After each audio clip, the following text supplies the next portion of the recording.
अल्लाह की तरफ से आजमाइश उसके प्यारे बंदों पर आती है, जैसे अंबियाए कराम अलैहिस्सलाम पर आई। लेकिन जो लोग इन तमाम आजमाइशों के दौरान सब्र करते हैं और पूरे यकीन से अल्लाह से दुआ मांगते हैं, अल्लाह उनकी दुआ कबूल फरमाता है और उन्हें सुरखरू करता है। उनके लिए ही मौजे होते हैं और उन्हें बेहतरीन अजर अता किया जाता है, क्योंकि वो तवक्कुल करने वाले अल्लाह को अपना मददगार रखने वाले परहेजगार लोग होते हैं। और वो रब तुम्हें कभी भी मुकम्मल तौर पर आजमाइश में मुब्तला नहीं रखता।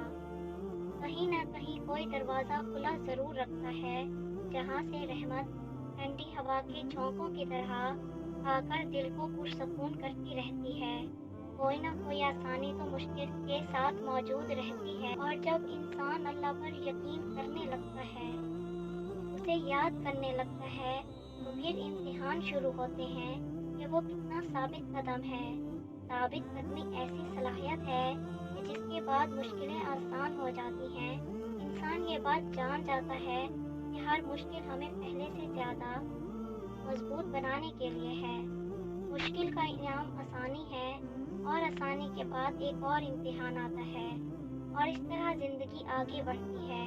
और जो लोग अपनी ज़िंदगी में होने वाली हर शय का रुख मन जानिब अल्लाह समझकर ज़िंदगी गुजारते हैं, जो लोग हर काम का रुख अपनी अल्लाह की तरफ कर देते हैं और अल्लाह का शुक्र अदा करते हैं, तो अल्लाह फिर उनकी ज़िंदगी में आसानियाँ फरमाता है। शुक्र करने से आदमी सब्र करना सीखता है। सब्र इस बात का यकीन है कि अल्लाह मेरे साथ है, और जब बंदा मुश्किल में अल्लाह को पुकारता है, तो अल्लाह फरमाता है, तुम ना तो कमज़ोर पड़ो और ना गमगीन रहो।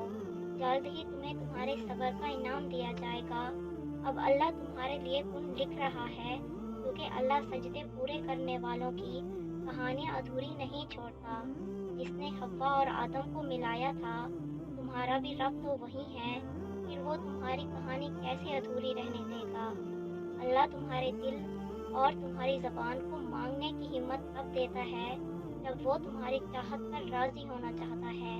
तुमने मांग लिया अपने रब से, अब इंतज़ार करो अपने रब के गुण का। यकीन मानो तुम्हारे हक में तुम्हारी दुआएं कबूल हो चुकी हैं। बस सही वक्त का इंतज़ार करो, और फिर देखो कैसे मौजे होते हैं और तुम्हें तुम्हारी चाहतों से कैसे नवाजा जाता है। और फासला तुम्हारा अल्लाह से है, अल्लाह का तुमसे नहीं।